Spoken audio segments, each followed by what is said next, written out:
वो एक साधारण सी गृहिणी थी और घर पे ही शास्त्रीय संगीत सिखाया करती थी। 2013 में अचानक से वो एक बीमारी का शिकार हो गई और लगातार 2 साल तक उन्हें दवाइयां लेनी पड़ी, जिसकी वजह से उनका वजन भी काफी ज्यादा बढ़ गया था। लेकिन वो लाइफ में कुछ करना चाहती थी, इसके लिए ही घर के पास उन्होंने एक जिम को ज्वाइन किया और साथ ही महीने में उन्होंने अपना 24 किलो वजन कम किया और वो एक ट्रेनर भी बन गई। उसके बाद उन्होंने सोचा कि क्यों ना एक 6 पैक बॉडी बनाई जाए। इसके लिए उन्होंने 8 महीने की कड़ी मेहनत की और फाइनली एक रिप्ड बॉडी बना ली और एक बॉडी बिल्डिंग चैंपियनशिप में पार्टिसिपेट भी किया। गाइस, इस उम्र में ऐसा करना वाकई में बहुत बड़ी बात है। गाइस, मैं बात कर रहा हूं किरण देम्बला की, जो आज बहुत सारी महिलाओं के लिए इंस्पिरेशन से कम नहीं है। वो बचपन से ही एक फेमस कार रेसर बनना चाहता था, लेकिन एक दिन आज से ठीक 10 साल पहले उसका एक रोड एक्सीडेंट हो गया। उसकी जान तो बच गई, लेकिन उसने उस एक्सीडेंट में अपने दोनों हाथ खो दिए। लेकिन फिर भी उस बंदे ने अपने पैशन को नहीं छोड़ा और उसने सोचा कि वो अपने पैरों से कार को चलाना सीखेगा। उसने अपनी कार को मॉडिफाई किया और अपने पैरों से कार को चलाने की घंटों और दिनों तक प्रैक्टिस करता रहा और एक दिन वो उसमें कामयाब हो गया। और उसके बाद उसने पोलैंड के कार रेसिंग कॉम्पिटिशन में पार्टिसिपेट किया और उस रेस को जीत के उसने सबको हैरान कर दिया। उस बंदे का नाम है बार्टोस ओस्टालेविस्की। गाइस, उसके कभी ना हार मानने के जज्बे को मैं सलाम करता हूं। यह घटना है सन 2005 की, जब एक एरोप्लेन न्यूयॉर्क से उड़ान भरता है, लेकिन उड़ान के थोड़ी देर बाद ही पायलट को समझ में आ जाता है कि इसका जो फ्रंट व्हील है खराब हो चुका है। अब पायलट प्लेन को लैंड कराने का फैसला करता है, लेकिन लैंड करवाने से पहले वो प्लेन को लगातार 2 घंटे तक आसमान में ही चक्कर कटवाता है ताकि फ्यूल खत्म हो जाए और लैंडिंग के वक्त उसमें आग ना लगे। और उसके बाद अपनी सूझबूझ का परिचय देते हुए वो ये कोशिश करता है कि आगे का व्हील जमीन को ना छुए, जिससे आग लगने की संभावना कम से कम हो। और ऐसा करते हुए वो 140 यात्रियों की जान बचाते हुए प्लेन को लैंड करवा देता है। तो पायलट की सूझबूझ के लिए और 140 यात्रियों की जान बचाने के लिए 1 लाइक तो बनता है। गाइस, इससे लकी बंदा शायद ही आपने अपनी जिंदगी में कहीं देखा हो। सेल्फी लेने का शौक सबको होता है, तो ये बंदा भी अपने प्लेन में बैठ के उड़ान भरने से पहले सेल्फी ले रहा था। लेकिन उसके बाद जो हुआ वो मंजर हैरान कर देने वाला था। देखिए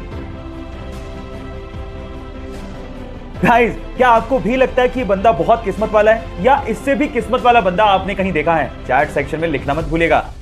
गाइस, ये तो आपको पता ही है कि प्लेन्स बहुत ज्यादा भारी होते हैं। इनफैक्ट बोइंग 737 तो 80,000 केजी का होता है और जब वो लैंड करते हैं तो उनकी स्पीड 250 से 300 किलोमीटर पर आवर होती है। पर आपने क्या कभी इमेजिन किया है कि इतनी स्पीड और इतने भार के साथ जब वो लैंड करते हैं तो उनके टायर्स कभी फटते क्यों नहीं है? मैं आपको बताता हूं। उनके टायर्स में रबड़ के साथ साथ एल्यूमिनियम और स्टील को भी मिक्स किया जाता है और नॉर्मल कारों के टायर के अंदर जो प्रेशर से हवा भरी जाती है उससे 6 गुना ज्यादा प्रेशर से एरोप्लेन के टायर में नाइट्रोजन को भरा जाता है ताकि वो प्रेशर को सहन कर सके। क्या आपको इससे पहले तक इफेक्ट पता था? नहीं पता था तो चैट सेक्शन में लिखना मत भूलिएगा और हमारे यूट्यूब चैनल को सब्सक्राइब करना मत भूलिएगा, लिंक बायो में गिवन है।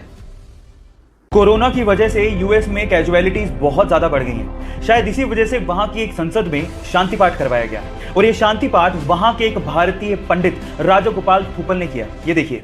ओम असतो मा सद्गमय तमसो मा ज्योतिर्गमय मृत्योर्मा अमृतंगमय ओम शांति शांति शांति। और इसके बाद सभी संसद सदस्यों ने राजा गोपाल थूपल और उनकी पत्नी के लिए तालियां भी बजाई।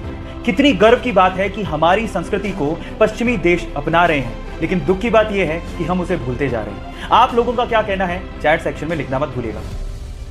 गाइस, बाइक चलाना किसे नहीं पसंद, लेकिन असली प्रॉब्लम आती है गर्मियों में, जब कोई स्कार्फ या फिर रुमाल पहनने के बाद हमें हेलमेट पहनना पड़ता है और गर्मी होने की वजह से थोड़ी दूरी तक चलने के बाद जब हम हेलमेट उतारते हैं तो पूरा मुंह पसीने से भर जाता है। अब इस प्रॉब्लम का सॉल्यूशन क्या है? जी हाँ गाइस, इस प्रॉब्लम का सॉल्यूशन है एसी हेलमेट। एक छोटी सी एक्सेसरी आपके हेलमेट पे लगती है और वो आपके हेलमेट को या फिर आपके सिर को ठंडा ठंडा कूल कूल बना देती है। और गाइस, इसका इन्वेंशन कहीं बाहर नहीं, हमारे इंडिया के बेंगलोर के IITian PK सुंदर राजन ने किया है। सो गाइस, हमारे हेलमेट को ठंडा ठंडा कूल कूल बनाने वाले इस सुंदर राजन के लिए 1 लाइक तो बनता है।